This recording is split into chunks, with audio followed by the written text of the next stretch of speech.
from Augusta. You're watching News 1226 at 11.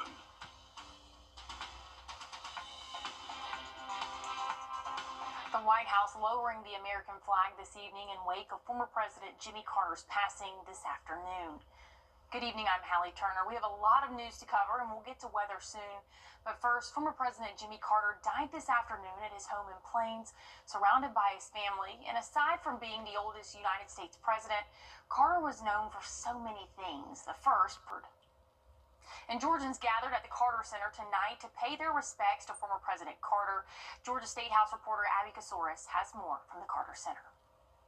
As the longest-lived president, Jimmy Carter's life and legacy means something different to so many.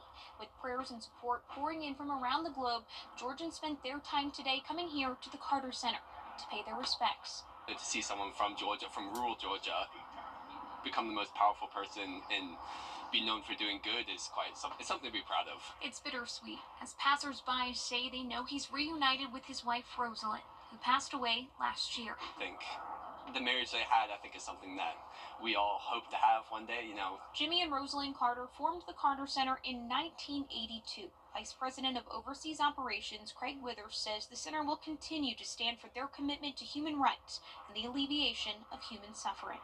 And he really pushed us to take on these difficult problems. Jimmy Carter was awarded the Nobel Peace Prize in 2002. In his acceptance speech, he said that the bond of our common humanity is stronger than the divisiveness of our fears and prejudices. We can choose to alleviate suffering. We can choose to work together for peace. We can make these changes. And we must. It's remembering the man driven by purpose.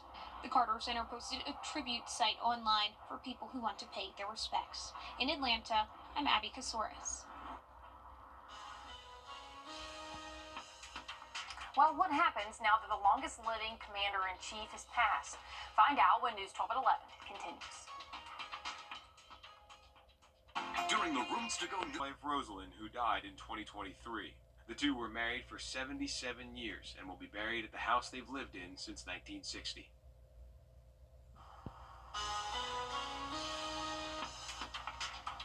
Well, conditions have dried out for us since this morning and expected to stay dry throughout the rest of 2024. I'll have a check on your New Year's Eve forecast coming up.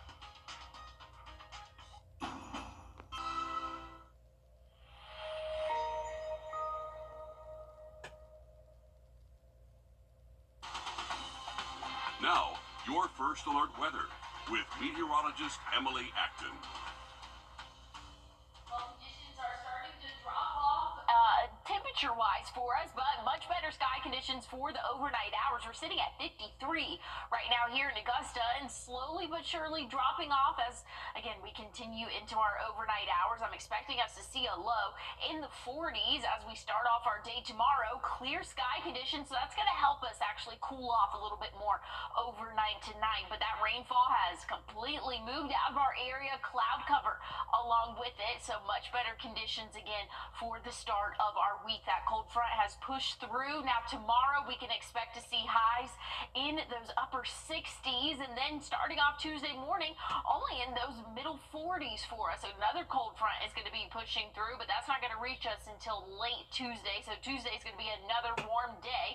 I don't know if we'll quite make that 70-degree mark, but it'll be close. I think we'll be in those upper 60s for your Tuesday. Now that cold front is going to be pushing through late overnight, but if you have any outdoor plans for New Year's Eve, we're not expecting any rainfall. It's going to be partly cloudy, and it is going to be windy throughout the evening Tuesday and into Wednesday morning. That cold front will push through, bringing cooler temperatures for the end of our week and into next weekend. But here's what I'm talking about: wind speeds.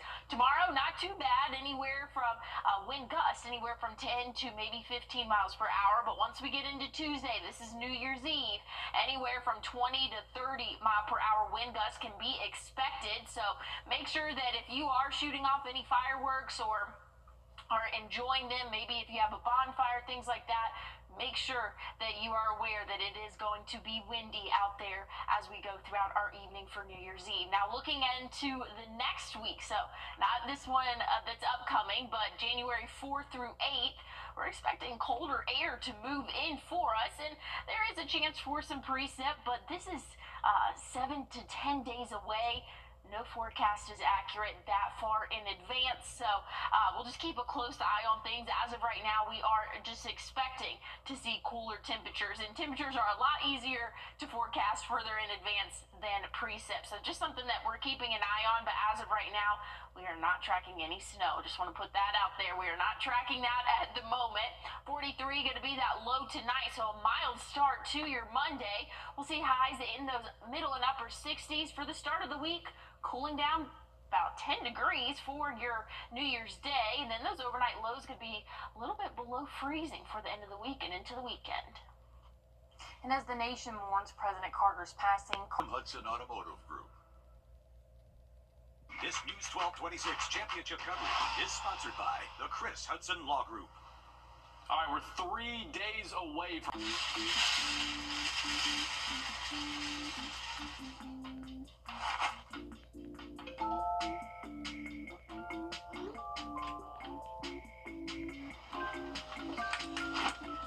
I think you're going to need this.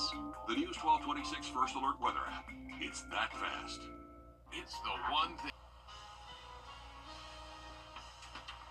Well, thank you for those updates, Joe. Want to take a look at rainfall totals that we saw today. A little bit over an inch in Aiken and a little bit under an inch here at Bushfield in Augusta. But overall, a decent day once we got through the morning hours. Now, what is the rest of our week going to look like? I'll let you know when a final check of your forecast coming up.